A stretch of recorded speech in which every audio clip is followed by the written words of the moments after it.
بسم الله الرحمن الرحيم. عن ابن عباس رضي الله تعالى عنهما أن معاوية بن أبي سفيان أخبره قال: قصرت عن رسول الله صلى الله عليه وسلم بمشقس وهو على المروة. رواہ مسلم۔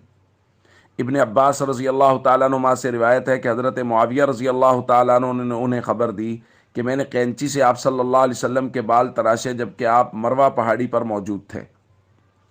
دوستو، حضرت امیر معاویہ رضی اللہ تعالیٰ عنہ کا نبی کریم صلی اللہ علیہ وسلم کے ساتھ تعلق بھی مضبوط، رشتہ داری بھی مضبوط، اور حضور علیہ الصلوۃ والسلام کا ان پر اعتماد بھی مضبوط۔ تعلق کی علامت یہی حدیث کہ بہت سارے صحابہ کی موجودگی میں بھی یہ خدمت کہ حضور علیہ الصلوۃ والسلام کے بال تراشنے ہیں، اللہ تعالیٰ نے حضرت امیر معاویہ رضی اللہ تعالیٰ عنہ کے حصے میں رکھی، اور حضور علیہ الصلوۃ والسلام نے ان سے یہ خدمت لی، اور حضور علیہ الصلوۃ والسلام سے رشتہ داری کہ سیدہ ام حبیبہ رضی اللہ تعالی عنہا جو نبی کریم صلی اللہ علیہ وسلم کی زوجہ محترمہ ہیں، امت کی ماں ہیں، یہ حضرت امیر معاویہ رضی اللہ تعالیٰ عنہ کی بہن ہیں، اور حضور علیہ الصلوۃ والسلام کا اعتماد کہ نبی کریم صلی اللہ علیہ وسلم نے کتابت وحی کی ذمہ داری حضرت امیر معاویہ رضی اللہ تعالیٰ عنہ کو دے رکھی تھی کہ حضرت امیر معاویہ اس وحی کو لکھا کرتے تھے جس کی ہدایت میں قیامت تک امتیوں نے چلنا ہے۔ دوستو، حضرت امیر معاویہ رضی اللہ تعالیٰ عنہ کو نبی کریم صلی اللہ علیہ وسلم نے بہت سی دعاؤں سے بھی نوازا۔ ایک روایت میں ہے کہ حضور علیہ الصلوۃ والسلام نے حضرت امیر معاویہ کے لیے دعا کی: اللہم اجعل معاویۃ ہادیا مہدیا واہد بہ،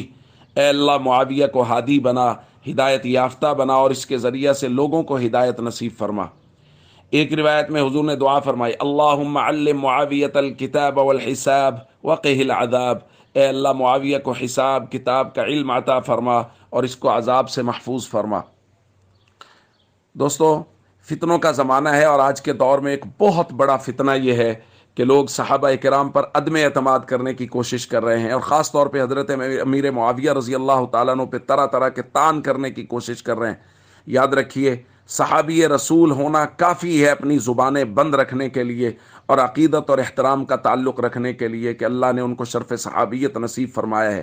اور باقی اعتراضات کا جواب تو وہ حضرت حسن رضی اللہ تعالیٰ عنہ زیادہ بہتر طریقے سے دے گئے ہیں۔ اگر کوئی آدمی یہ اعتراض کرتا ہے کہ حضرت امیر معاویہ اور حضرت علی رضی اللہ تعالیٰ عنہما کے درمیان میں کچھ مسائل تھے، تو ان مسائل کو میں اور آپ زیادہ بہتر جانتے ہیں یا حضرت حسن زیادہ بہتر جانتے ہیں؟ جب حضرت حسن رضی اللہ تعالیٰ عنہ نے حضرت امیر معاویہ رضی اللہ تعالیٰ عنہ کے ہاتھ پر بیعت کر لی تو اس کے بعد کوئی بات باقی نہیں رہ گئی، کوئی کرنے والی بات نہیں ہے۔ اب تو وہ ہے جو فیصلے حضرت حسن نے فرما دیے نبی کریم صلی اللہ علیہ وسلم کے فرامین اور ارشادات کی روشنی میں۔ اب ہمارے لیے تو ضروری یہ ہے کہ آنکھیں بند کریں اور اعتماد کریں حسنین کریمین کے فیصلوں پر، حسنین کریمین نے جنہیں اپنا امام مانا، جنہیں اپنا خلیفہ مانا، اور جنہیں اپنا ذمہ دار مانا۔ ہم کون ہوتے ہیں کہ ہم ان کے بارے میں زبان درازیاں کریں؟ ہم بھی انہیں اپنا امام مانتے ہیں، اپنا ذمہ دار مانتے ہیں، اور ہم یہ ہمیشہ دعا کرتے ہیں اللہ تعالیٰ قیامت کے روز صحابہ اور اہل بیت کے ساتھ ہمارا حشر فرمائے۔